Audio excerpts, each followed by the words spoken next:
جگہ دوبارہ مل جائے گی جہاں سے تمہارے بابا کو آدم علیہ السلام کو نکالا گیا تھا۔ یہ زندگی جس میں ہم جیتے ہیں، جس میں ہم کچھ سالوں کے لیے آتے ہیں، یہ زندگی امتحان ہے، یہ زندگی ہمارے لیے دارالعمل ہے۔ کچھ سالوں کے لیے میں اس لیے کہہ رہا ہوں کہ یہ زندگی تو آخر ختم ہونے والی ہے، آج بھی اور کل بھی، یہ جی کا جانا ٹھہر چکا ہے، اب گیا کہ کب گیا، کہ اسے تو جانا ہی جانا ہے، آج جائے یا کب جائے۔ لیکن زیادہ سے زیادہ کوئی اگر جیے گا بھی تو کتنا جیے گا؟ اس دنیا میں زندگی اگر کسی نے بہت لمبی زندگی گزاری ہے تو وہ 1000 سال 2000 سال، اس سے زیادہ لمبی زندگی کس کی ہوگی؟ انسانوں میں سے جو بڑی لمبی زندگی شمار کی جاتی ہے اور جس کا ذکر قرآن کریم میں آیا ہے وہ حضرت نوح علیہ السلام ہے۔ انہوں نے 950 سال اپنی قوم کو واعظ کیا، یعنی کہا جا سکتا ہے کہ نوح علیہ السلام جو ہے وہ اور ان کی جو قوم تھی وہ قوم 1000 سال کی عمر گزار کے گئے۔ اس سے پہلے لوگ اگر اس سے تھوڑی گزار کر بھی گئے تو گئے، کوئی بھی اس دنیا میں ہمیشہ کے لیے نہیں آیا، یہاں سے جانا ہی جانا ہے۔ اب اگر آدم علیہ السلام سے لے کر حضرت نوح علیہ السلام تک کچھ لوگ طویل عمر کے لیے زندہ تھے، تب بھی وہ کب تک رہے؟ طوفان نوح تک۔ طوفان نوح کے بارے میں معروف ہے کہ اللہ رب العزت نے زمین سے پانی ابال کر، آسمان سے بارش برسا کر ساری جگہ جل تھل کر دی، پانی ہی پانی کر دیا، اور جتنے بھی حضرت نوح علیہ السلام کے ساتھ لوگ کشتی میں شامل تھے، اور وہ کچھ 80 کے قریب کل لوگ تھے، 80 کے قریب کل لوگ تھے جنہوں نے حضرت نوح علیہ السلام پر ایمان لایا، وہ بچ گئے، اور باقی سارے کے سارے جو ہیں وہ اس پانی کے ساتھ ان سب کو ختم کر دیا گیا۔ اب جو لوگ آدم علیہ السلام سے چل کر آئے تھے وہ بھی یہاں آ کے معاملہ ان کا بھی ختم ہو گیا۔ تو گویا 1000 سال کم و بیش، لیکن بالآخر کل نفس ذائقۃ الموت، ہر کسی کو مرنا ہی مرنا ہے۔ زندگی یہاں کسی کو بھی ہمیشہ کے لیے نہیں ملنے والی، ہر کسی کو مرنا ہے۔ اور نبی اکرم صلی اللہ علیہ وسلم نے ہماری زندگیوں کے بارے میں بتایا ہے، اعمار امتی بین 60 و 70، میری امت کی عمریں 60 اور 70 سال کے درمیان ہیں۔ اگر کوئی بڑی لمبی زندگی جیا ہے تو وہ 70 سال سے تھوڑا آگے چلا جائے گا۔ آپ خبروں میں سنتے رہتے ہیں، اخبارات میں دیکھتے ہیں کہ فلاں ملک میں ایک آدمی 120 سال کا ہو کے مرا، یعنی کسی کا 120 سال کے ہو کے مرنا ایک عجوبہ ہو گیا۔ 100 سال، 125 سال، 150 سال یہ بڑی لمبی زندگی شمار ہوتی ہے، لیکن بالآخر ختم ہو گئے۔ اعمار امتی بین 60 و 70، نبی صلی اللہ علیہ وسلم فرماتے ہیں کہ میری امت کے لوگوں کی عمریں 60 اور 70 سال کے درمیان ہیں، اور بہت کم لوگ ہوں گے جو اس سے آگے گزریں گے۔ اور جو آگے گزرے گا وہ یہ ہیں کم لوگ جو کہ 70 سے آگے تھوڑے بہت جاتے ہیں۔ اب یہ جو زندگی ہمارے پاس ہے، 60 سال ہے، 70 سال ہے، یہ ہے امتحان۔ اس دارالعمل میں ہمیں گویا کہ ایک امتحان میں ڈالا گیا ہے کہ اگر تم اس دارالعمل میں رہے اور اس امتحان کو پاس کر کے آ گئے تو سمجھو کہ تمہارے لیے تمہارے بابا کی جو گم گشتہ جنت ہے وہ دوبارہ تمہیں مل جائے گی۔ وہ جنت جس سے حضرت آدم علیہ السلام کو نکالا تھا وہ تمہیں دوبارہ مل جائے گی۔ اس جنت کو پانے کے لیے ہمیں اس زندگی میں جو امتحان ہے اس کو پاس کرنا ہوگا، کامیابی حاصل کرنا ہوگی۔ اور اللہ رب العزت نے یہاں ہمیں جن نعمتوں سے نواز رکھا ہے ان نعمتوں میں سے ہی ایک بہت بڑی نعمت مال بھی ہے اور اولاد بھی ہے۔ اللہ رب العزت نے قرآن کریم میں سورہ کہف کی آیت نمبر 46 میں ارشاد فرمایا ہے المال والبنون زینت الحیات الدنیا، یہ مال اور اولاد اس دنیاوی زندگی کی زینت ہے، اور والباقیات الصالحات خیر عند ربک ثوابا وخیر عملا، اعمال صالحہ وہ ہیں اصل۔ اللہ نے مال دیا امتحان کے لیے، اللہ رب العزت نے اولاد دی امتحان کے لیے، یہ دنیا کی زینت بھی ہے اور امتحان بھی ہے، کہ کہیں ایسا تو نہیں کہ انسان انہی میں گم ہو کر، انہی نے مال اور دولت میں مگن ہو کر کہیں ہماری راہ تو نہیں چھوڑ دیتا، کہیں اس کو جو ہم نے لاہ عمل بتایا ہے یہ اس سے ہٹ تو نہیں جاتا۔ گویا کہ اللہ رب العزت نے ہمیں 60 سال 70 سال 80 90 100 125 150 سال جو زندگی دی ہے، اس میں ہم نے ان چیزوں کے ہوتے ہوئے بھی اللہ رب العزت کی دی ہوئی شریعت، نبی اکرم صلی اللہ علیہ وسلم کے بتائے ہوئے طریقہ کے مطابق اگر زندگی گزار لی تو انشاءاللہ العزیز جنت ہماری۔ اور قرآن کریم میں اللہ رب العزت فرمایا ہے کہ کوئی ایسے بھی تو نہیں ہے کہ تم نے سمجھ رکھا ہے کہ ایسے ہی ہم جنت میں چلے جائیں گے، ابھی تمہیں ہم نے آزمایا نہیں، ابھی تم نے وہ امتحانات پاس نہیں کیے۔ تو زندگی جو ہے یہ امتحان ہے، اور اس امتحان کو ہم نے پاس کرنا ہے، اور اس زندگی اور آخری زندگی کے درمیان، یعنی اخروی زندگی اور ہماری یہ دنیاوی زندگی، اس کے درمیان 2 امتحان اور ہیں۔ ابو داود، نسائی، ابن ماجہ اور مسند امام احمد میں یہ حدیث ہے۔ اس حدیث کے شروع میں ہے کہ نبی اکرم صلی اللہ علیہ وسلم ایک جنازے پر تھے،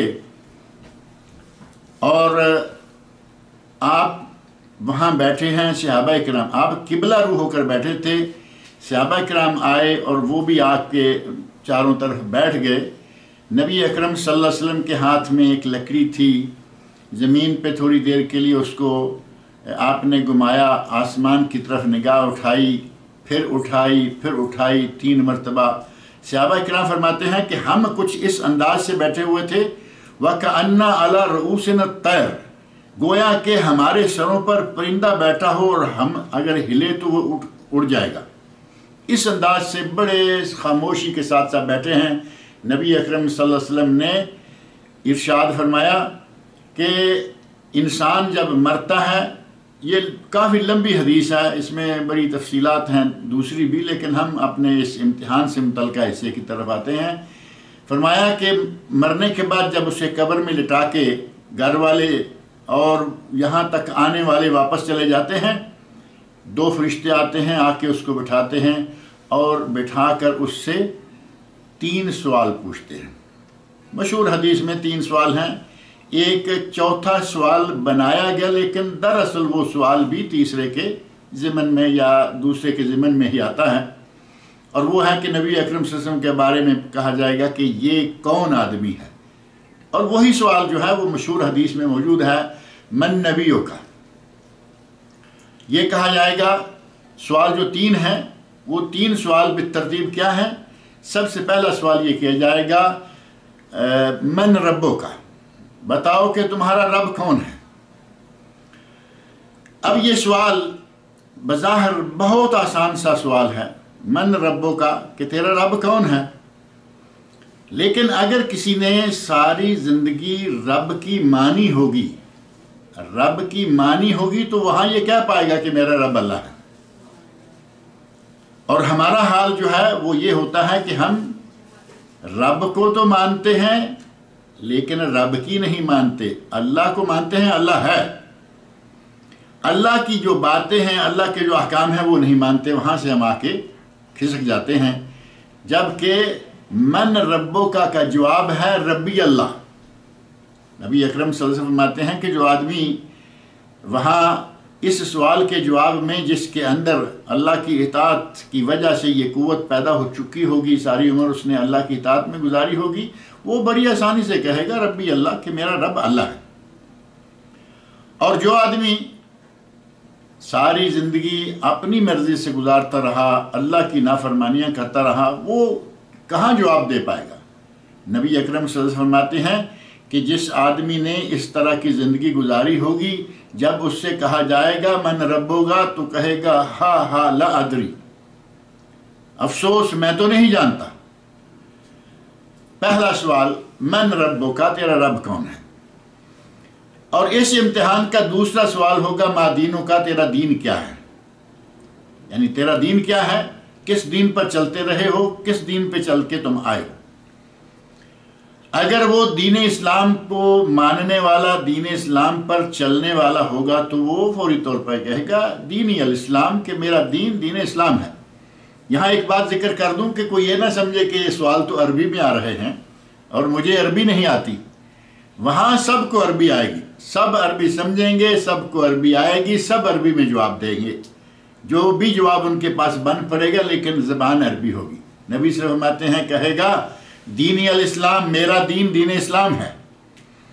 اور جس نے ساری عمر اسلام کے احکام کے خلاف گزاری ہوگی، ساری عمر اس نے اسلام کو اپنایا نہیں ہوگا بلکہ اسلام کا مذاق اڑاتا رہا ہوگا، تو وہ یہ نہیں کہہ پائے گا دینی الاسلام کہ میرا دین اسلام ہے، بلکہ اس سے وہی الفاظ پر نکلیں گے ہا ہا لا ادری، افسوس میں تو کچھ نہیں جانتا۔ اور تیسرا سوال ہوگا من نبیوں کا، بتاؤ کہ تمہارا نبی کون ہے؟ اب تمہارا نبی کون ہے؟ جو آدمی نبی اکرم صلی اللہ علیہ وسلم کی مانتا رہا، نبی اکرم صلی اللہ علیہ وسلم کی سنتوں پر عمل کرتا رہا، جو آدمی نبی اکرم صلی اللہ علیہ وسلم کی لائی ہوئی شریعت پر چلتا رہا، وہ تو آسانی سے کہے گا کہ میرے نبی حضرت محمد رسول اللہ صلی اللہ علیہ وسلم ہے، نبی محمد صلی اللہ علیہ وسلم۔ اور اگر کسی نے ساری عمر نبی اکرم صلی اللہ علیہ وسلم کی سنتوں پر عمل کرنے کی بجائے سنتوں کا مذاق اڑایا ہوگا، اور آپ کو یہ معلوم ہے کہ سنتوں کا مذاق اڑانے والے ایک دو نہیں، اور صرف عوام میں نہیں بلکہ بڑے بڑے پڑھے لکھے لوگ سنتوں کا مذاق اڑاتے ہیں۔ یہاں میں ایک چھوٹا سا اشارہ کر دوں، ہم اس طرف تفصیل سے نہیں جائیں گے۔ بعض مسائل ایسے ہیں کہ جن کا اگر ذکر کیا جائے کہ وہ اختلافی مسائل ہیں، ہمارے دین سے تعلق رکھنے والے، دور نہ جائیے ہماری نماز سے تعلق رکھنے والے بعض مسائل ایسے ہیں کہ جن کو کچھ علماء نے قبول کیا، کچھ علماء نے اس کو نہیں مانا، کچھ اس پر عمل پیرا ہیں، سنت رسول سمجھتے ہیں، کچھ اس کو کوئی منسوخ کہتا ہے، کوئی نہیں مانتا، اور کچھ ہیں جو باقاعدہ مذاق بھی اڑاتے ہیں۔ اور اسی پر بس نہیں بلکہ ایسی بہت ساری باتیں ہیں، اور دین اسلام میں سنتوں کو چھوڑ کر اپنی طرف سے بدعات کی ایک لمبی چوڑی فہرست ہے جو ہمارے لوگوں نے بنا رکھی ہے۔ اور ان بدعات کے نتیجہ میں نہ صرف یہ کہ ان کو جواب نہیں آئے گا، بلکہ محشر کے میدان سے جب وہ نبی اکرم صلی اللہ علیہ وسلم کے حوض تک پہنچیں گے، وہ صحیح حدیث، صحیح بخاری اور صحیح مسلم کی حدیث، حوض کوثر پر پہنچیں گے، نبی اکرم صلی اللہ علیہ وسلم وہاں تشریف فرما ہیں، اور آپ دیکھ رہے ہیں کہ میری قوم کے لوگ، میری امت کے لوگ آ رہے ہیں، بظاہر شکلیں جو ہیں وہ بڑی خوبصورت ہیں، لیکن جب قریب آئیں گے تو ان کے اور نبی اکرم صلی اللہ علیہ وسلم کے مابین ایک دیوار کھڑی کر دی جائے گی۔ آپ کہیں گے کہ یہ کیا ہوا، یہ لوگ جو ہیں وہ مجھ سے دور کیوں کر دیے گئے؟ تو نبی صلی اللہ علیہ وسلم سے کہا جائے گا اِنَّكَ لَا تَدْرِي مَاذَا أَحْدَثُ بَعْدَكَ، اے نبی آپ نہیں جانتے کہ آپ کے بعد ان لوگوں نے دین میں کون کون سی بدعات ایجاد کی۔ ان بدعات کی ایجاد کے نتیجہ میں ان کو حوض کوثر کا پانی نصیب نہیں ہوگا۔ اور حوض کوثر کے پانی کا یہ ہے کہ اگر کسی کو ایک پیالہ مل جاتا ہے، گلاس مل جاتا ہے، ایک مرتبہ پی لیتا ہے تو اس کو 50,000 سال دوبارہ پیاس نہیں آئے، یعنی اتنا وہ مبارک پانی ہے کہ 50,000 سال ایک گلاس پینے کے بعد دوبارہ اس کو اتنی لمبی مدت تک کے لیے پیاس نہیں لگے گی۔ تو جو آدمی نبی اکرم صلی اللہ علیہ وسلم کی سنتوں کا مذاق اڑاتا رہا، اسے اس وقت یہ کہنا اس کے لیے ممکن نہیں ہوگا کہ وہ اپنے نبی صلی اللہ علیہ وسلم کے بارے میں یہ کہے کہ میں فلاں ہوں، میرے نبی فلاں ہیں، بلکہ اس سے یہ کلمہ جو ہے وہ کہنا ناممکن ہو جائے گا۔ تو یہ وہ ایک امتحان ہے جس سے ہمیں سب کو گزرنا ہوگا، اور یہ امتحان ہوگا قبر میں۔ آخرت کی سیڑھی پہلی، قبر جو ہے یہ آخرت کی پہلی سیڑھی ہے اور دنیا کی انتہا ہے۔ یہاں تک آ کر انسان جو ہے وہ دنیا سے رشتہ اپنا توڑ دیتا ہے۔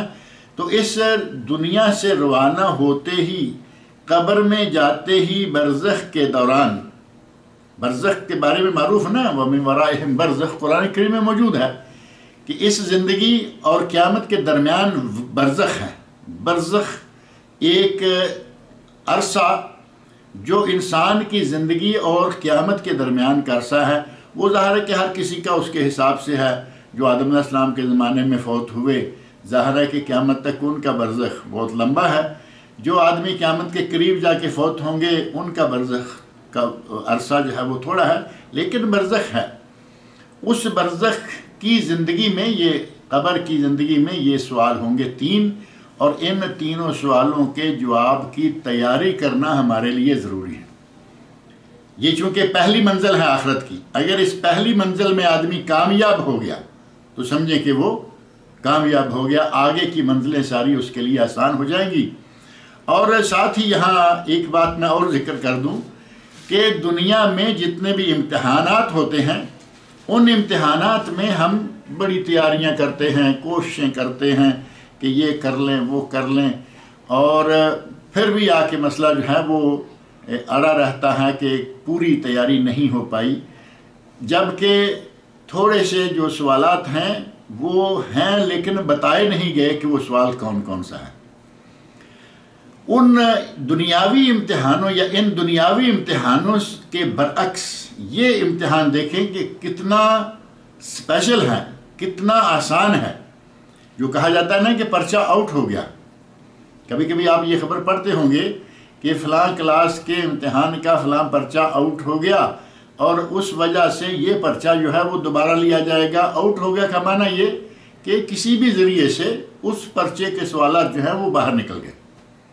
ایگزامینیشن ہال یا ایگزامینیشن تاریخ جو ہے امتحان کی، اس سے پہلے وہ پرچے لوگوں تک پہنچ گئے، تو یہ ہو گیا کہ امتحان یا پرچہ آؤٹ ہو گیا۔ اس پرچے کو دوبارہ لیا جاتا ہے، جبکہ ہمارا یہ امتحان جو ہوگا وہ آج نہیں بلکہ 1450 سال پہلے سے آؤٹ ہو چکا ہے۔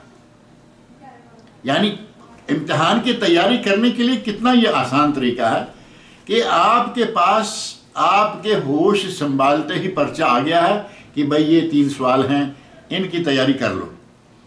ان 3 سوالوں کی تیاری کرنا ظاہر مشکل نہیں ہونا چاہیے، لیکن سوال یہ ذرا تھوڑے انوکھے ہیں کہ اگر آدمی ان 3 سوالوں کی صحیح طور پر تیاری کر لے تو پہلی منزل سے صحیح سلامت گزر گیا، اور پہلی منزل سے صحیح سلامت گزر گیا تو سمجھیں کہ اس کی اگلی منزلیں جو ہیں وہ بھی اللہ رب العزت آسان کر دے گا۔ یہ ہے ایک امتحان جو کہ انسان کا قبر میں لیا جائے گا۔